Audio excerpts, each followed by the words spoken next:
News every 15 minutes, weather every 10, and sports twice an hour. Newstalk, KGVO, AM 1290 and now 101.5 FM. You're listening to Montana Morning with Peter Christian. Missoula County Public Schools released the numbers for the bond issue. Good morning, everyone. It's Montana Morning. It's Thursday, April 9th, 2015. And as you've no doubt noticed, if you pay attention, we are now running the Fox News. It's full length of 5 minutes. So it might mess up your schedule a little bit, but we thought you deserved the entire newscast. And that's by popular demand, by the way. It's clear and 30 in Missoula right now, and our newscast is sponsored by Boot Barn, celebrating everyday heroes who work hard for their families. Big savings on work apparel and boots in South Crossing. Our top story this morning at a Missoula County Public School Board meeting Tuesday night. Trustees and school officials agreed on an amount for the upcoming bond issue request. Communications Director for MCPS, Hatton Littman, has the numbers. Essentially, the outcome of the meeting was that trustees readdressed the total dollar figure, which at this point is $158 million to cover both the elementary and the high school bonds. Littman broke down the numbers for both elementary and high school needs. So the elementary district, and that is city voters that live within the city limits, that is an $88 million bond project.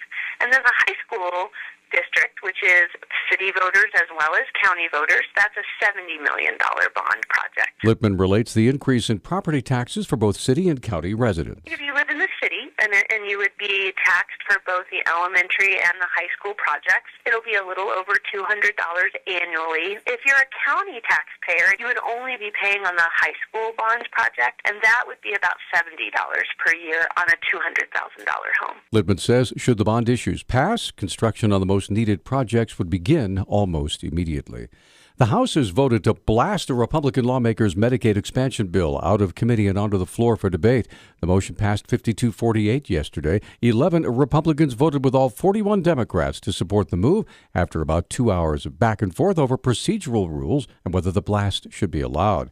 Senate Bill 405 is set for a second reading, a floor debate, and a vote today. Senator Ed Buttrey of Great Falls introduced the bill back in March after the governor's measure was defeated.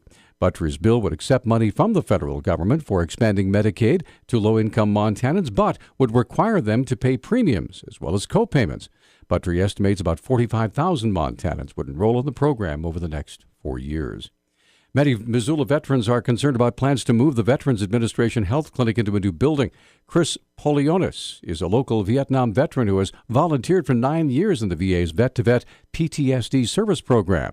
The current VA building is at capacity, but Polionis said the building the federal government wants to use has severe access problems. Where they're proposing to move it would be one block east of Higgins on East Pine, the old forestry building, which is next to the post office and the federal courthouse, which has literally no parking. A lot of the groups, let's say, that are from the Korean War that are in their 70s and 80s, they're wheelchair, they're on walkers, they can't walk that far.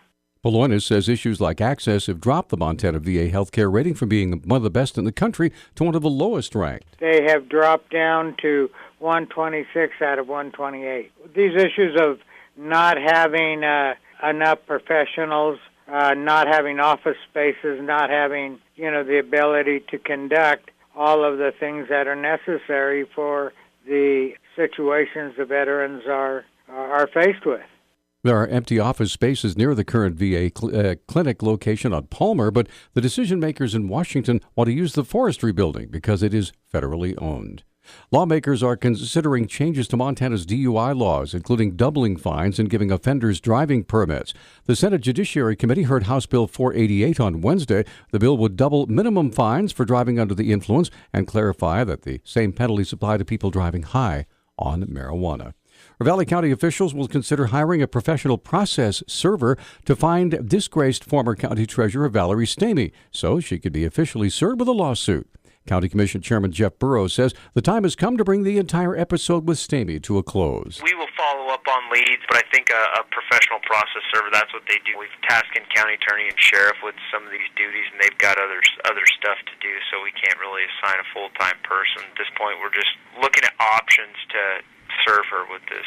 Burrows says the commissioners have learned valuable lessons in the hiring of Valerie Stamey and all that happened afterwards. We've definitely got better policies and procedures in place, and unfortunately, there's people out there who, you hope everybody's honest, but unfortunately there's people out there who misrepresent themselves, and in some cases you follow the track record and the history of this lady and you see that this is basically what she did for a living. Stamey's whereabouts are still unknown to Ravalli County officials. The head of Flathead County Republicans is alleging that groups supporting the controversial water compact with the Confederated Salish and Kootenai tribes have failed to disclose the full extent of their lobbying activities. Jason Peters filed the complaint with the State Commissioner of Political Practices. It claims that the tribes, the pro-compact lobbying organization Farmers and Ranchers for Montana, and lobbying firm Mercury LLC all failed to disclose money used for direct and grassroots lobbying. Tribe spokesman Rob McDonald says lawyers are still reviewing that complaint.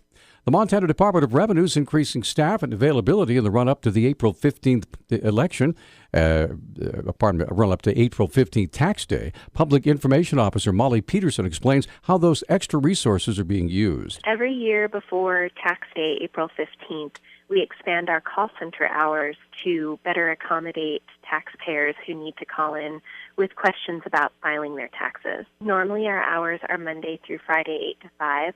But starting this Saturday, April 11th, you'll be able to call the Department of Revenue and get a real live person from 10 a.m. until 2 p.m. Peterson says the department has been busy processing thousands of returns. We have processed over 317,000 individual income tax returns, and we've sent out over 257,000 refunds so far. Right now, the refunds are averaging $417 a person, but that adds up to over $107 million in refunds. The Rocky Mountain Elk Foundation's awarded more than $440,000 in grants to fund 42 conservation and hunting heritage outreach projects, including continuing elk restoration efforts in the state of Wisconsin. Here's Public Information Director Mark Holyoke. Kentucky's rounded up some elk and shipped them over to Wisconsin, and they're currently on the ground over there in a holding pen. They're checking them out, making sure they're okay, but they'll eventually be released, and the goal in Wisconsin is to augment